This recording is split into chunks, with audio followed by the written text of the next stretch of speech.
Hello, everyone, and welcome to the Cybersecurity Leadership Series organized by CyberHouston.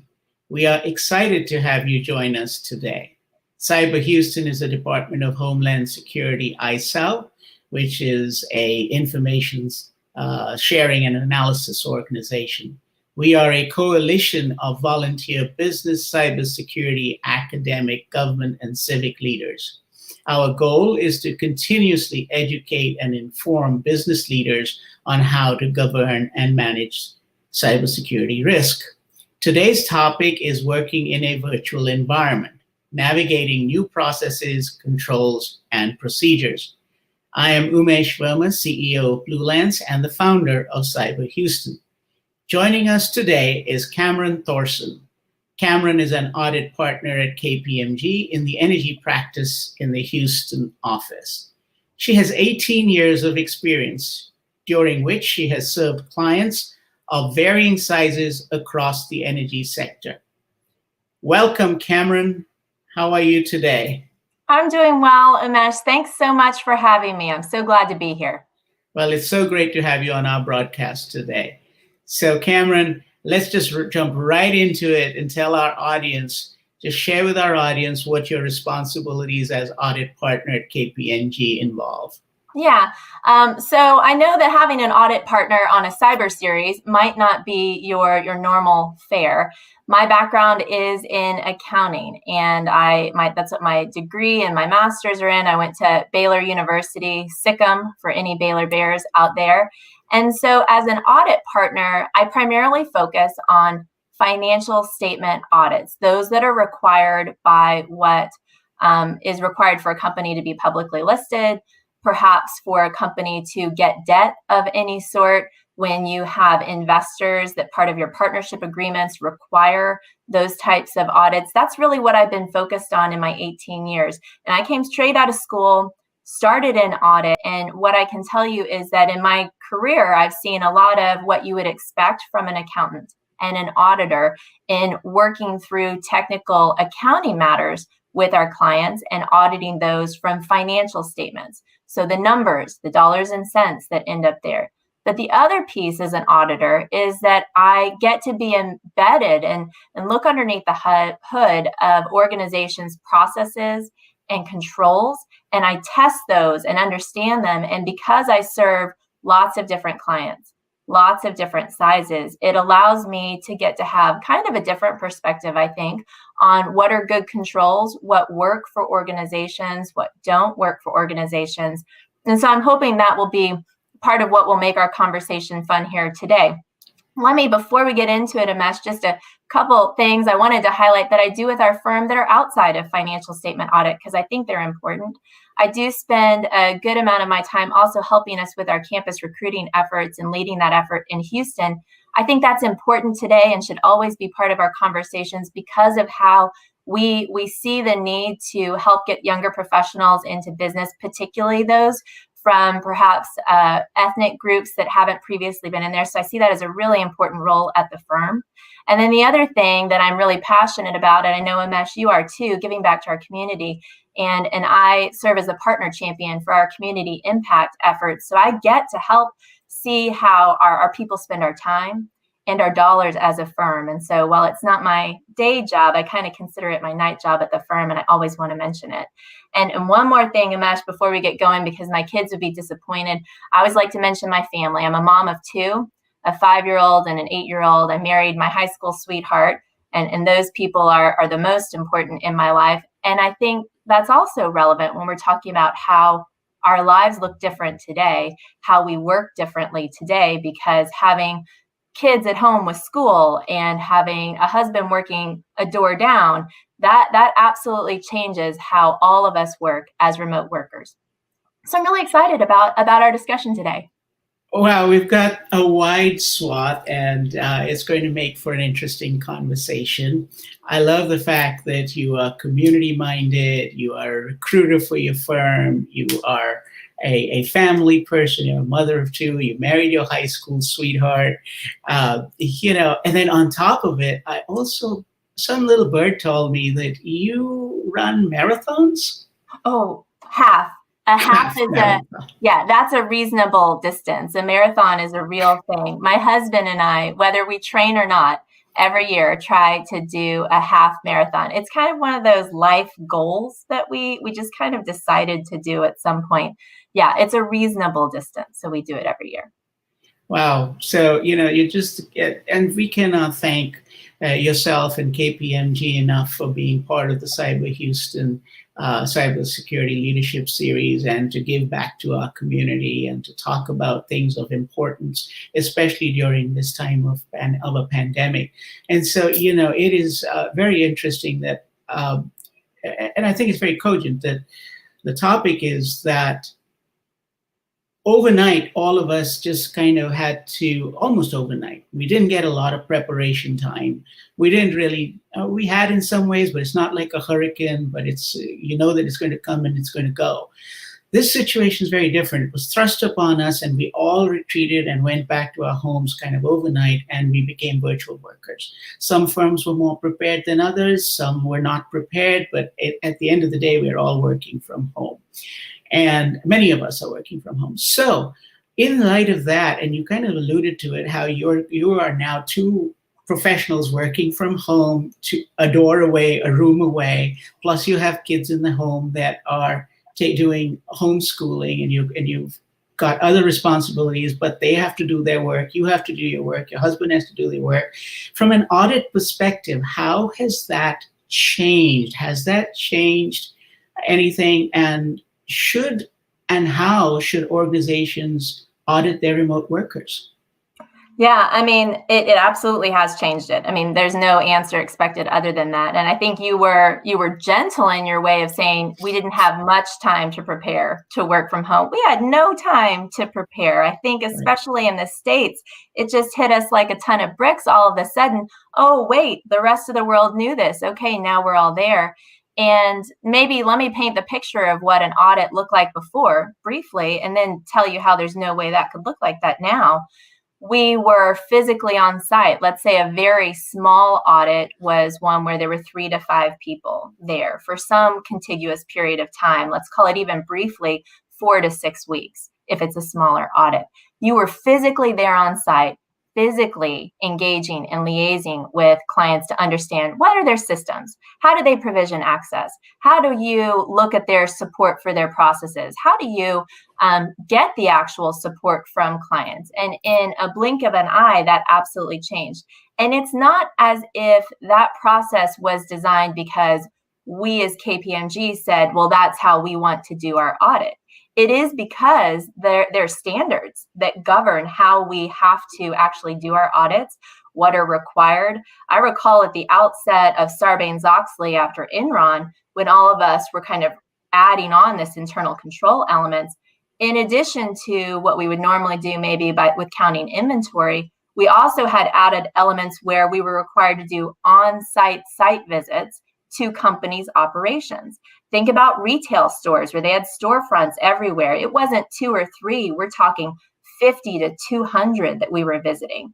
In that first year when I was doing Sarbanes-Oxley, I went to Algeria and Kazakhstan, and I crisscrossed the nation. You can see how that would not be something that would work in today's environment. And so what we've seen, and some of it is a positive, what we've seen is instead of accepting those norms that were kind of bound by our regulations and our rules that told us how we had to do things, now we see that there can be improvements, innovation, modernization of how we're doing our audits. A couple of examples. I said we always have had to do site visits. Well, yeah, with travel restrictions, there had to be modifications. So virtual walkthroughs, virtual site visits were introduced with guidelines and how that could be permissible. I think a terrific example that maybe a cyber group would be interested in, audits, if you had inventory, always included an element of usually a young staff member very early in their career going out and physically observing and counting inventory, partly to ensure that accuracy of that balance, that it's right, that it actually exists. Those always occur, December 31st, January 1st. Well, now we see some of those are still happening in person, but we also see use of technology. smart glasses and the like to enable us to be able to do our work differently. You can imagine that that's going to change how our workforce as auditors will change. It changes where we live. And so you just see so many different aspects of how things have evolved and they look different, many of which are good. Innovation that wouldn't previously have happened within auditing or within a company's processes is now being forced to happen. And so I don't look at all of these changes as being negative. I see many of them as being positive, in fact. Yeah, and so I would think that many of them, in a way, we were all hoping that we actually used to hope we could do those things or wish we could do things remotely. And now it's been thrust upon us, so it's become the new normal. When something becomes a new normal for an extended period of time, it kind of becomes practice and it becomes kind of like accepted practice. So do you see this as becoming part and parcel of future audits?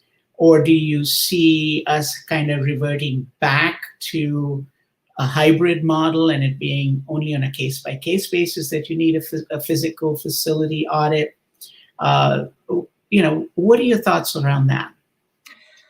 I think that we've largely moved the needle so that many of the practices that we have adopted will be continued on.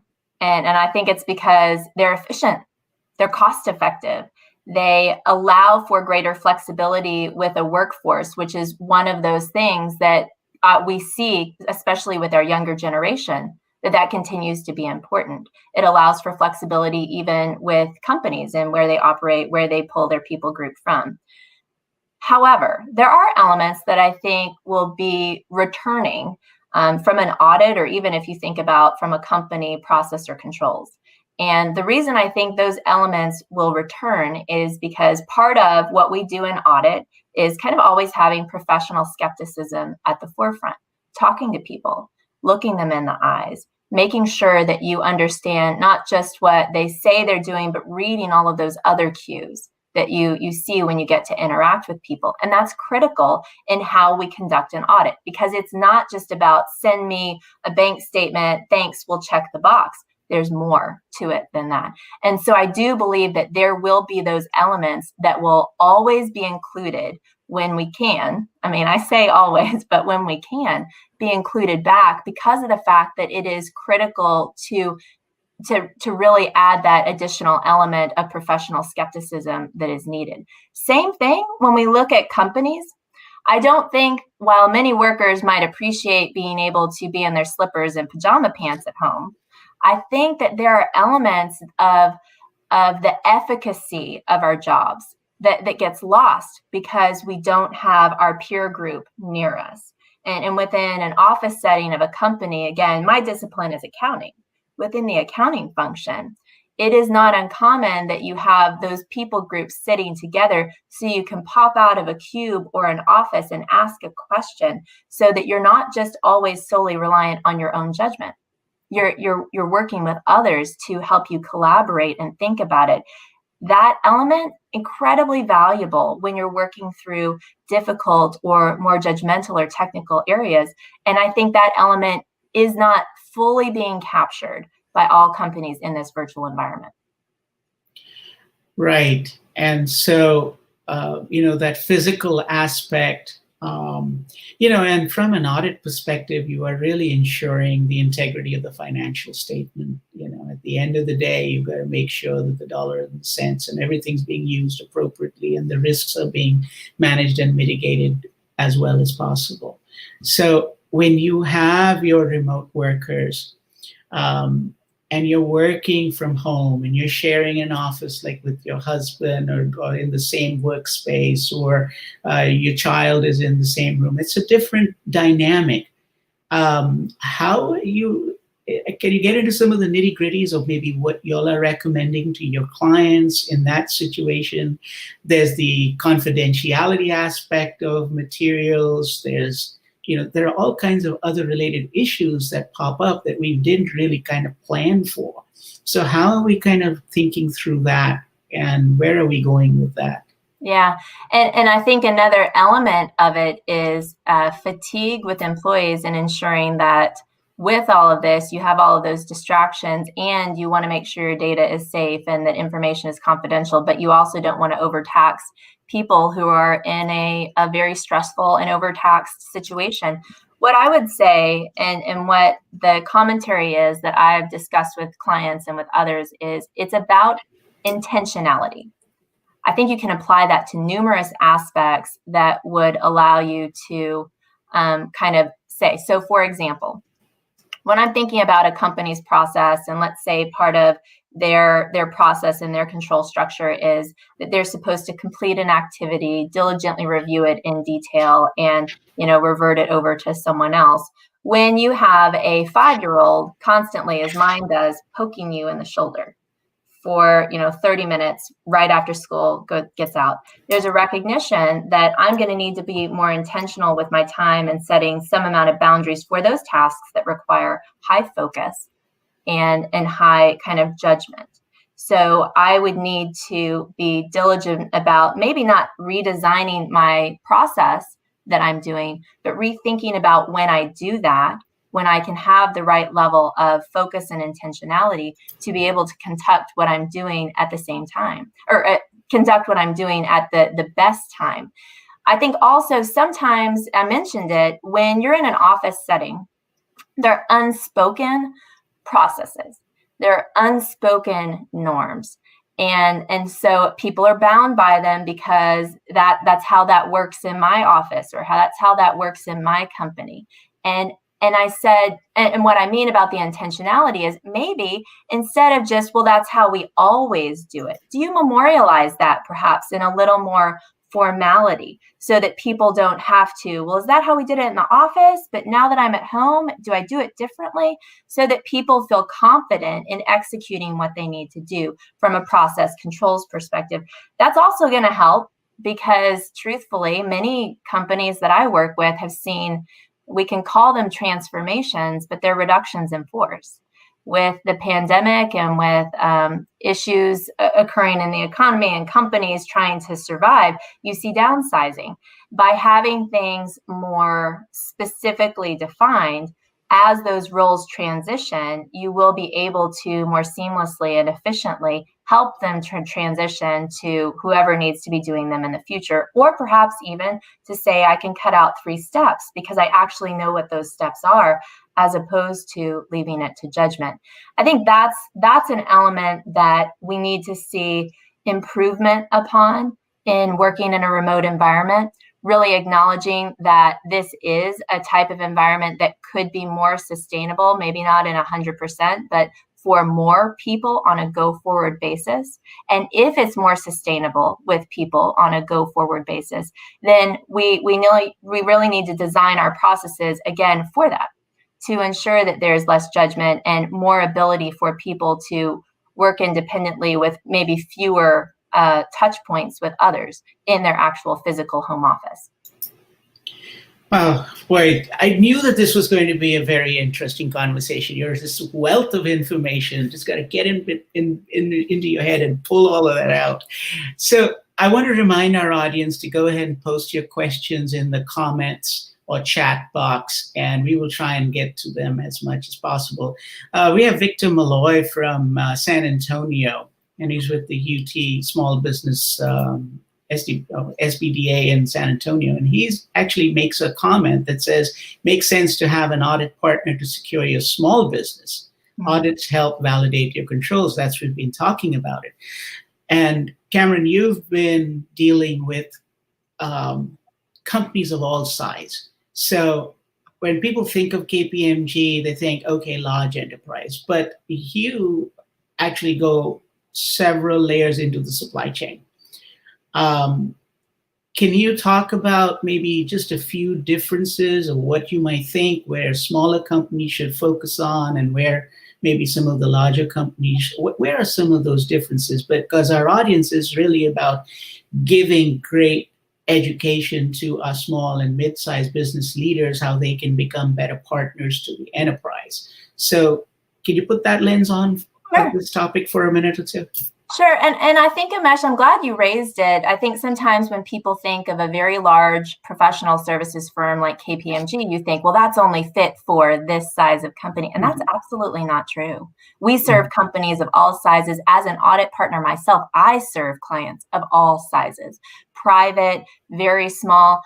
Some companies who, as you've said, Victor, just see this as a best practice, because as the owner of your small business, you know that you can't have your hands and eyes on everything within your organization. And you would like to have that additional security for yourself.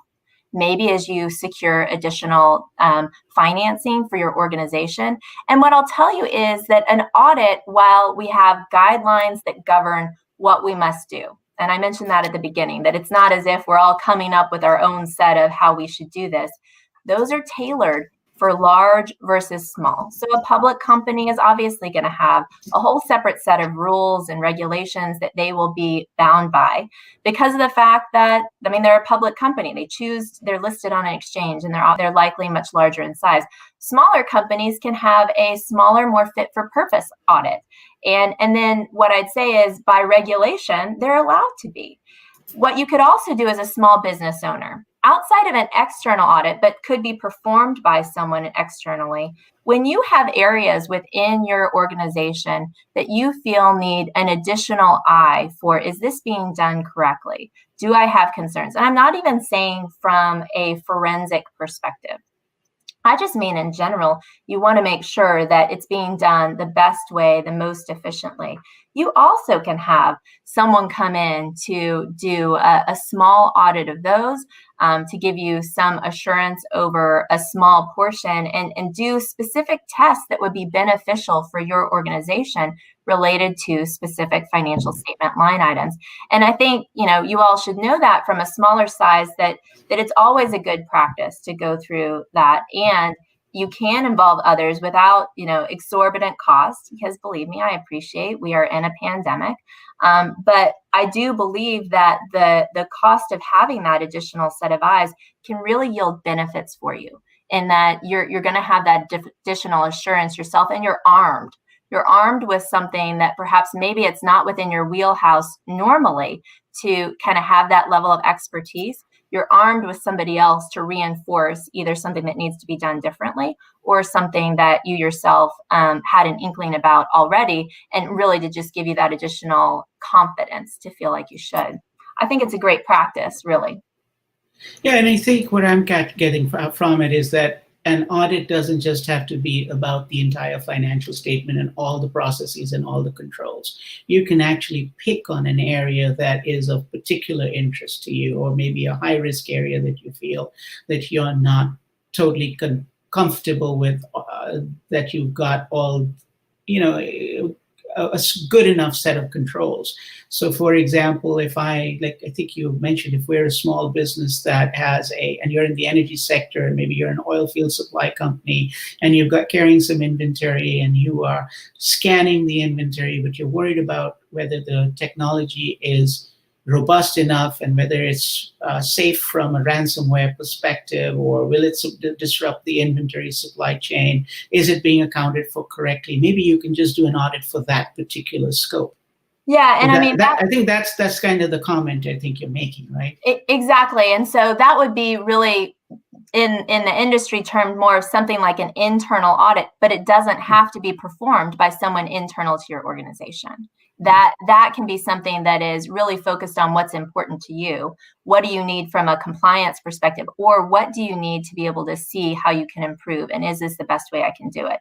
Because the other thing I'd say is that as your workers are remote, you may have a great group of people working for you, but it is helpful for all of us to have accountability in a situation that is a little foreign, like what we're working in now, to help drive the behavior that you would have driven home in your office all together, because you were all together. But driving that behavior home, again, helps to make sure that it's happening the way that you wanted it to happen and that you designed it to happen. So you talked about internal audit, which is very interesting, because that is an internal audit function, but many small and mid-sized businesses don't have that capability in-house. So how often should a company even consider an internal audit? You know, I'd love to be able to say that I could give this is how often you should consider it.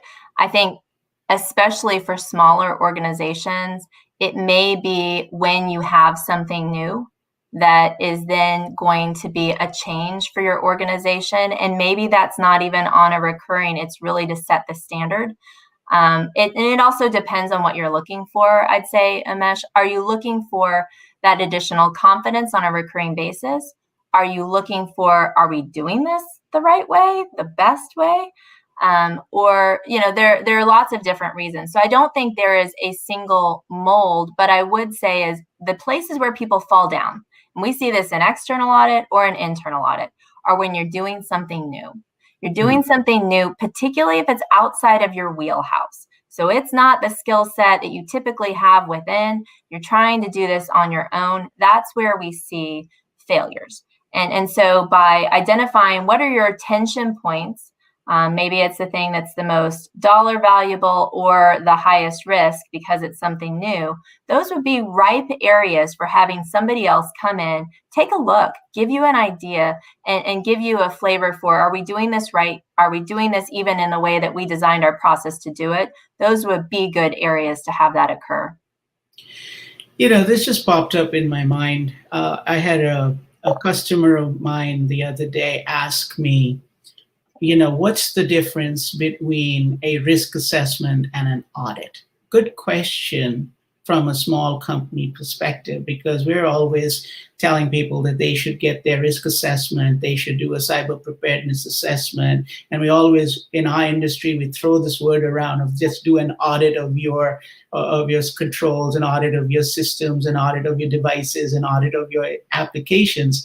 So I think there is some confusion around the word, around the area of audit versus risk assessment. If you want to kind of help our audience maybe think through what is that difference, Sure. and maybe educate us as technology providers in the cybersecurity space as to how to properly use this terminology. Sure, I'll try. I'm going to try, Umesh. So, I mean, what I would say is in an audit, the best way to think about that is I'm doing something one way. Somebody's going to then check me and make sure that I am doing that in the right way. So that's how I would just layman's put an audit. Is it correct based off of what my standard is, particularly in the idea of a compliance based? This is how an organization says they are planning to do it. They want to do it. We know how it should be done. Are they actually doing it? I'd say that's an audit. So there's a yes or no at the end. You're doing it the right way or not. Risk assessment, different. The way I would look at that is you evaluate your inventory, and let's perhaps look at it from an inventory of systems. And you evaluate then how do they stack up. That's how I look at a risk assessment. Where are my points of, is this something that's critically important to my organization? How often have I looked at it? Is it new? How do I compare that again and benchmark it against how others are doing it to see if I am doing it as well as I could? Risk assessment more is in that frame of reference, in that this is how I am doing it. Is it how I should be doing it? Am I introducing additional risk from it? And is there something or an action perhaps that I should have that comes out of it that helps me do it better in the future? As opposed to if I'm auditing it, where, hey, this is the standard, this is what I'm saying I'm doing. Did I do it correctly or not? There's a right or a wrong answer. Risk assessment is really saying within my organization, what's my inventory? Is that the right way? Which elements of that are going to be the most important? Is there some way I can do it better? That's how I would kind of define it, or at least try to separate the two. Well, that's thank you for providing that great overview. I want to remind our audience, we've got a ton of viewers on, but it's very silent today. Normally we have a very chatty crowd. I want to encourage people to go ahead and put in your comments or questions while we have Camaron on. We will try and answer as many of those as we can. So, Camaron, let's talk about management. So we have we're in this new norm. We have managers working remotely. We have workforce working remotely. We have some people who are emergency classified. They still have to go in and work. How can managers ensure that the processes and controls are being properly conducted, completed with integrity and completeness in this environment? Yeah. And that's something that my own clients have really been thinking about and talking about since the very, very beginning. And maybe I'll start by saying this same or a similar question about how do you operate as a manager in this environment was one that I discussed with our new manager class for KPMG itself. And that I raised this as this is a new challenge for you that others others who have been managers might not have had to deal with in the same way. So I think part of it is that where you might have been able to, as a manager, have that people group that you knew came in at 7, left at 4. They had their defined set of responsibilities, and it was a checklist that they could get through. And you often didn't need to, because they're like clockwork. They did it. There was a time frame. They knew what they were doing. Nothing changed. And you didn't have to be as involved with them. I don't mean micromanage, because those are two different things. Being involved, having awareness of the people that you're working with, and micromanaging are, again, two very different things. What I would say is don't take for granted don't take that for granted in a virtual environment, because I think that is one of the key elements of how managers ensure that they are able to make sure their people are actually doing what they said they were going to do and keep it going. So as opposed to, well, I only check in with this person, really they do their job all month, but I really only check in with them at the end of the month. Again, it gets back to that word of adding intentionality in your management style to ensure that you have more frequent touch points, not to get too involved in their business if they don't need it, but to be there to ensure that they know that you are there to hold them accountable for their jobs, and that you are there to be a resource for them so they don't choose to not do what they normally would do in the audit or in the office, because they're in this different type of environment. So I think that's one element that makes it a little different. I also said it before, I think sometimes within particularly smaller companies that I have exposure to, there are unspoken processes. So, well, this is how we always do it. So we don't need to have that in any way, even briefly memorialized, because that's just how we do it. Everybody knows that's how we do it. And I think that it is helpful for employees and for managers if there is a little level of this is actually what we do, and try to capture that in some way so that judgment is being removed from employees, so they don't have to feel like, oh, again, is that how we did in the office versus that's how we're going to do it now. And so that because managers have their own responsibilities along with making sure that you're holding everybody else accountable. That's a part of your job. So that there is more of a defined guide rail to help people ensure that they're really meeting expectations when expectations could look very different in a virtual environment. And I see Parker's raised a question on here. Is it okay, Umesh, if I... Yes, that's why I pushed it to the screen. So because you were talking about the issue, and he brings up the idea of enhanced communications, and he's asking for some guidance, and falls right in line with what you were talking about. So yeah, I pushed it. Yeah, please do comment. Yeah, Parker, thanks for the question. And it's one that I myself has struggled with. I bet Umesh has in working with his teams as well. And I think the answer is sufficient day-to-day communications with your team and your clients is going to depend. And it's going to depend on the size and the scale of the project that you're working with. And it's very much going to depend on the personality of the people group that you're working with. So with, as an audit partner, I have I have 3 different engagement teams, private and public, that I work with, and the personality sets on those 3 teams and even within those 3 teams could not be more different. And so some of what I needed to do is gain an understanding.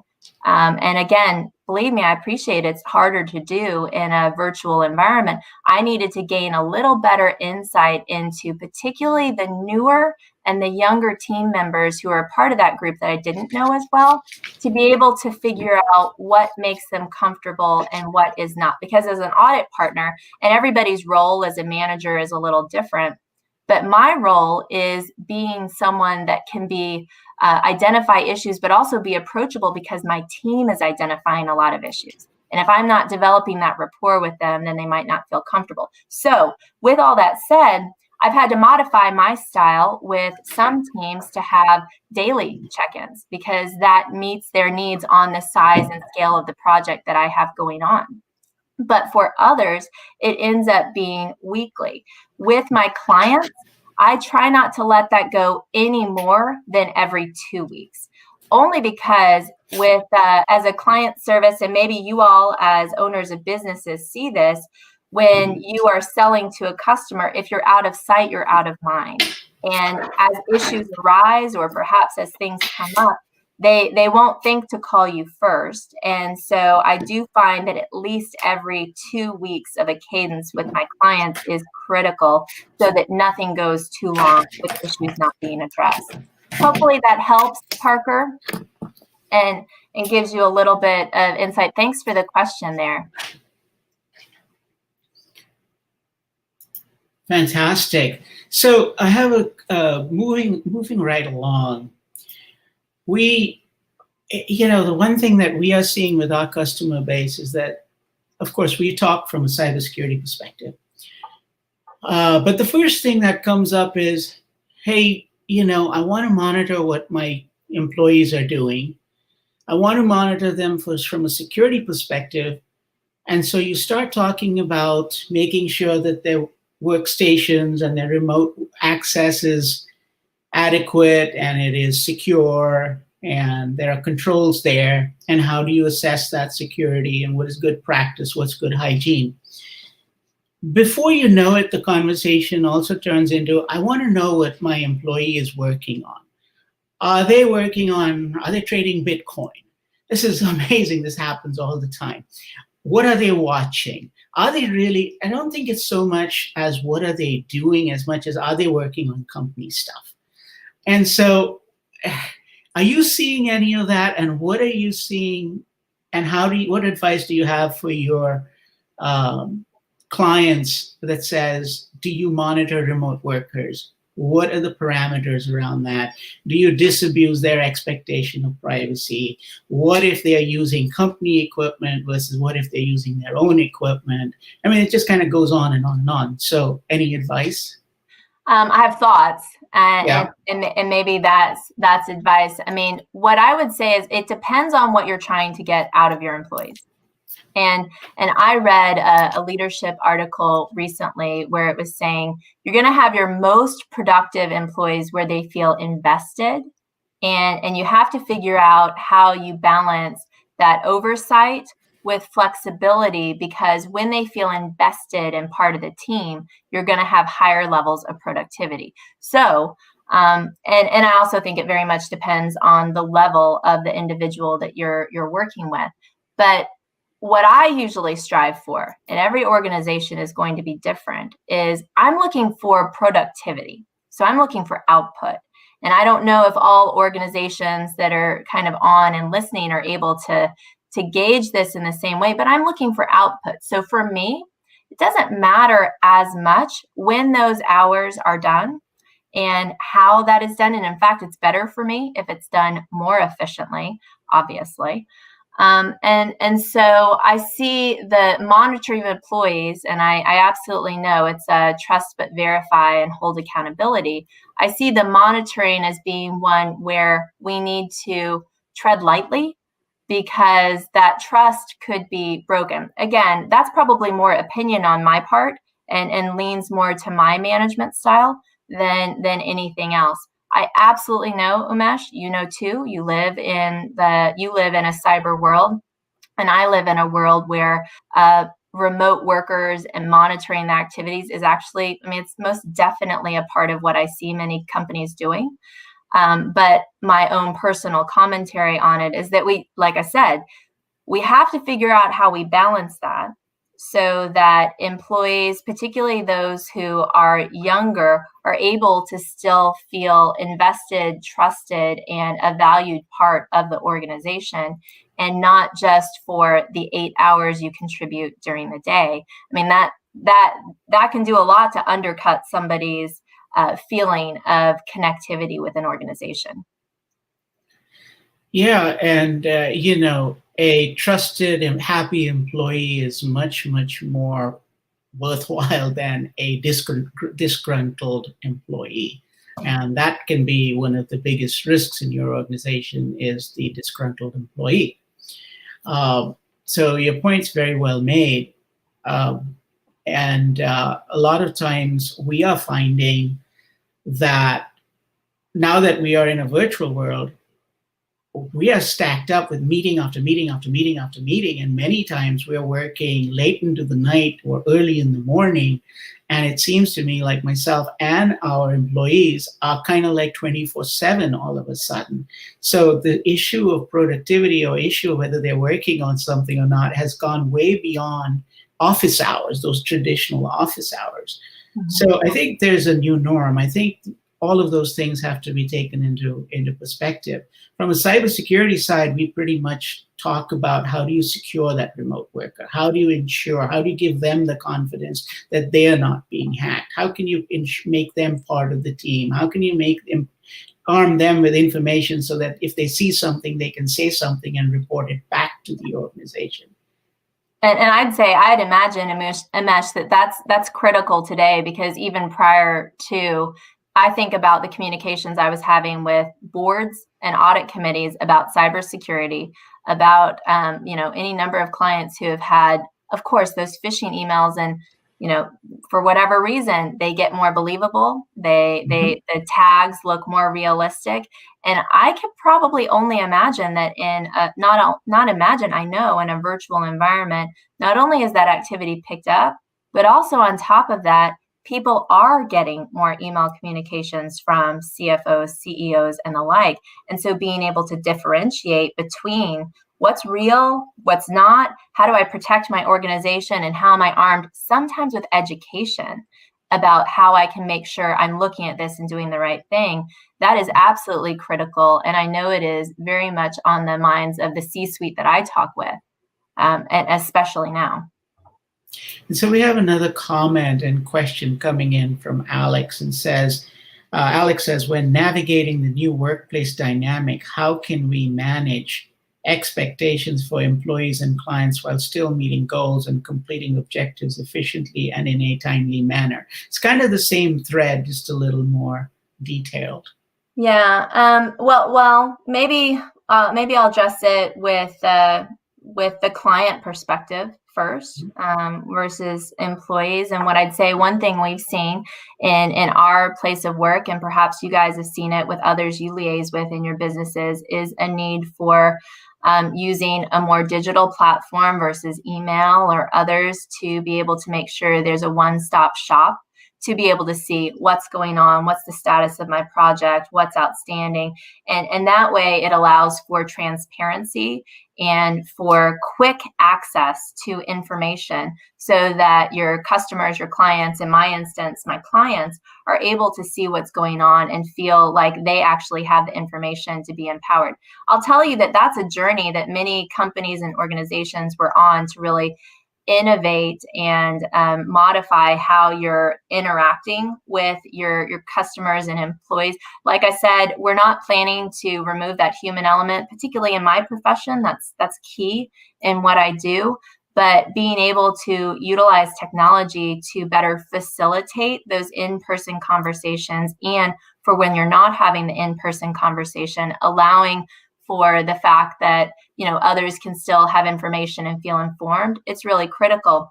That's another positive thing that we've seen in my own profession come out of working remotely, that it accelerated how we were putting together better platforms, how we were better innovating on how we were going to work with our clients. And I think that that's been really critical. So things left for an in-person meeting are now available for that virtual meeting, but also in a platform so that others are able to very quickly see it, monitor it, and know where they are. I think that's important because expectations are really just about helping people understand, when am I going to do this? How's it going to get done? When's it going to get done? With my clients, probably with your customers, they just want to know, when is an end product going to be delivered? And by giving, like in my industry, a set idea of, this is what's outstanding, this is what you still need to give us, this is where we are, it provides for a greater level of transparency that gives people more comfort about the status of their projects, or audits in my instance. So let's talk about an interesting financial aspect of working remotely. Can and should employees working remotely expect to be reimbursed for their home office expenses? And what's reasonable? Do you have any examples of items that companies think are unreasonable? We recommend, of course, to our clients that give the clients corporate equipment, because then you can image that device, or image those set of devices to your controls, and you can manage version control. You can manage that and provision those devices and users, and you can secure that more thoroughly, not perfectly, but more thoroughly. But as this explosion you see is going around, and people are extending their homes, they're building their own home offices out because they are getting ready for the longer term. There's more and more people are asking of their employers that say, listen, I know I'm working from home. Thank you very much for the savings I have in gas and in car expenses and maybe some clothes, etc. But I'm also incurring all of these expenses. So what are you seeing out there as a best practice? Not really cybersecurity, but it does affect all our cybersecurity workers. Yeah, well, I'll tell you, I still see the companies that I'm working with that are utilizing technology that is their own technology for the reasons that you've said, Umesh, not allowing or permitting use of home computers or otherwise, even if you have perhaps a great home computer that's set up. Now, with that said, separately, my sister is a physician, and she not only has her laptop for her work, but like many, is permitted to access patient information from her iPad. And that was something that's not just remote work or not, that's really just evolution. And I think looking at, that's not your question, Umesh, but when I think about it, I think about it, I guess, in this way. When employees are in a place that they have a good physical setup and a good technology setup, they are able to feel more comfortable, focused, and intentional about their jobs. So I think as we continue to evolve from, okay, this is because of a pandemic that we're working from home, to, well, actually, we've all realized that we could do that more often, and that fewer people probably need to be in an office on any given day, we will see an evolution of what is permitted, allowed. Like in my profession, monitors, absolutely critical. Large monitors are critical so that we're able to review our work, interact with our clients in a reasonable manner. We at our firm did give a stipend in November, a bonus. I'm not sure what the right word is, and I should have the right word for it, but for people in recognition of them working from home, and that there are expenses and things you have to have that are set up. And that includes, you need to have, if you are on videos and broadcasting, the right headsets or microphones or the like at any given time. So I think it's going to depend and it's going to evolve. But I do believe, as we've seen with my own organization and with others, our technology is going to be still based in what the organization permits and is likely provided. From a security perspective, we're dealing with clients' information. We need to make sure that that is absolutely the most secure. From all the rest of it, I think you're going to see variability depending on the industry that you're in, but greater acceptance from organizations and recognition that the real estate costs that we had or the overhead cost from being in office that we had, we're going to have to give some of that to our professionals for them to be able to create the space that they need to be able to work effectively. So from a personal perspective, have you had any aha moments or eye-opening realizations through this process? Things that you hadn't considered before, but now you consider as a must-do? This is from a personal lens. Yeah, just personally. I'll tell you, I never worked from my home prior to the pandemic. Never. And my husband will attest to that because he would say I was at the office much later than I often needed to be. But I didn't think it was workable, and I wasn't willing to be flexible in that area. And I'd say one of the aha moments that's been pretty big for me is that this is absolutely workable. And it affords me as a working mom some level of flexibility that, depending on the seasons of life that you're in, I don't mean a pandemic, but I mean a season of life as a working professional with 2 young children, that is beneficial to be able to know that I can do my job well and work from home a couple of days a week. And I found that is a freedom that I would not have afforded myself prior to the pandemic, but I absolutely will on a go forward because I know I can do it. I know I can do it effectively and not let down my teams, my clients, and the like. And so for me personally, that was a pretty big aha moment. Well, Camaron, thank you so much for your time today and for sharing your expertise with us. We had, I think we have had over 50 concurrent viewers on the various channels and more. So I want to really thank you for your time. It's been great. We covered a lot of ground in all kind of different areas. So, and for our viewers, I want to let you know that we will be posting this presentation to the CyberHouston YouTube channel as well as the cyberhouston.org website. Please do subscribe to our CyberHouston YouTube channel and follow the CyberHouston Facebook page. That way you will be notified every time we go live. Now, we take lessons learned from our enterprise members like today, distill them down into sensible economical guidance to help small and mid-sized businesses improve their cyber posture, build resilience, and become better suppliers, stronger suppliers back to the enterprise. So everything we do is all done through the lens of helping our small and mid-sized businesses grow their businesses. This guidance comes to you in the form of the Business Vitality Guide, guidance for the Board of Directors, the Cyber Preparedness Assessment, which is all available in PDF as well as online, and the free Cyber Scan. These resources are free of charge and can be found under the Resources tab on the cyberhouston.org website.